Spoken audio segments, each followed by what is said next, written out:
안녕하세요. 반갑습니다.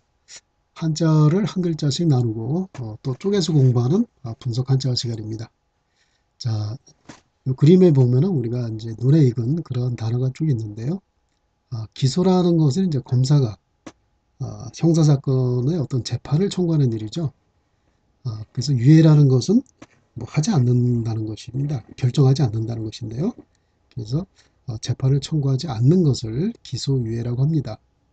집행이라는 것은 판사가 형을 이렇게 결정을 했지만, 예를 들어서 징역 3년의 형을 결정을 했지만 그 집행은, 그러니까 실제로 그것을 시행하지 않는다는 것입니다. 유예라는 것은 말 그대로 결정하지 않는다는 것이죠. 선고 자체는 형 자체를 결정하지도 않는다, 그런 뜻입니다. 선고유예라는 것은 아예 그 어떤 그 사건에 대해서 판결조차도 하지 않는다는 것이죠. 자, 그러면 우리 집행유예라는 단어를 한 글자씩 한번 보도록 하겠습니다. 자, 이 집이라는 것은 이제 잡다 이런 뜻인데요. 이 한자도 보면 우리가 두 개의 한자로 결합된 것을 우리가 알 수가 있겠죠.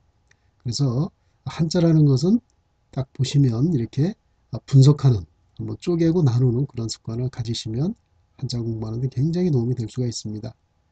자, 모든 사물을 이렇게 분석적으로 봤을 때 사람은 어떤 생각의 깊이가, 그리고 보는 관점 자체가 이렇게 남들하고 달라질 수가 있는 것이죠. 자, 이렇게 쪼개면 오른쪽에 이제 구술 한자입니다. 좌측에는 우리 행복하다 할 때가 행자인데요. 자, 이곳은 이제 그 죄인이 도망가지 못하게끔 이렇게 수갑을 채우는, 뭐 착고라고도 하는데요. 그런 걸 채우는 그런 모습입니다. 그리고 오른쪽에 있는 것은 이제 사람이 꿇어앉은 그런 모습인데요. 그래서 죄인을 잡아서 이렇게 착고를 채운 그런 모습이라고 볼 수가 있습니다. 자, 죄인을 잡아놓은 그런 모습에서 잡다, 이런 뜻으로 이런 한자가 사용되어지고 있습니다. 자, 행이라는 것은 이렇게 가다 이런 뜻인데요. 뭐가 가냐 하면 마차가 다니다 이런 뜻입니다. 그래서 마차가 이렇게 거리를 가다 이런 뜻인데요. 이러한 사거리를 지나는 마차의 모습을 이런 식으로 본따서 만든 글자인데요. 그래서 마차가 거리를 지나가다, 그래서 행하다, 다니다 이런 뜻을 가지고 있는 그런 글자로 사용하고 있습니다. 자, 이거는 이제 망설이다 이런 뜻인데요. 여기 보면 이제 개견자가 이렇게 옆에 있죠.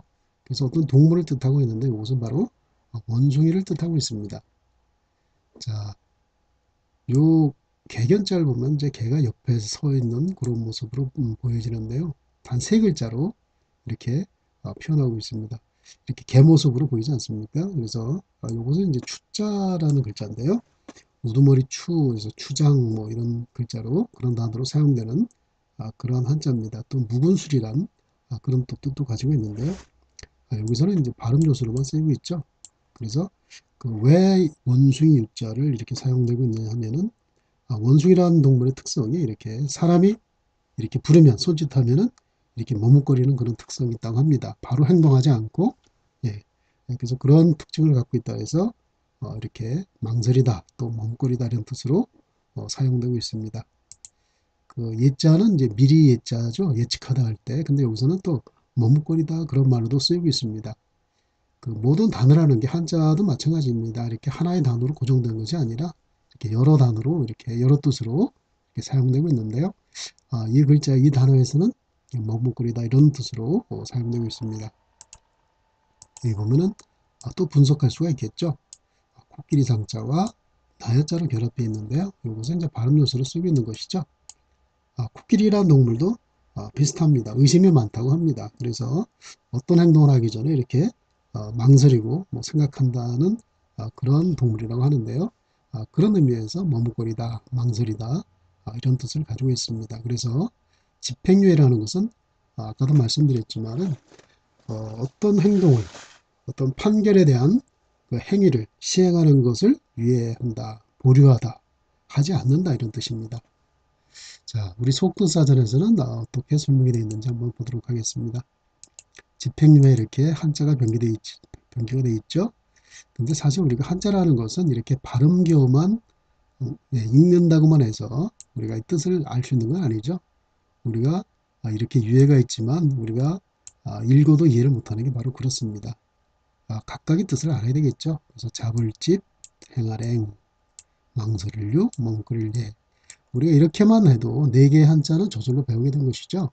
그래서 여기 보면 집행을 머뭇거림, 집행을 시행하지 않음, 행동하지 않음 이렇게 되어 있습니다. 법률상으로 이제 3년 이하의 징역 또는 금고형이 선고된 범죄에게 정상을 참작하다. 정상이라는 것은 어떤 그 사정과 그 피고인의 어떤 사정을 이제 참작한다 그런 뜻인데요. 정상이라는 게 이제 어떤 사정을 뜻하는 겁니다. 정자를 이렇게 쓰죠. 정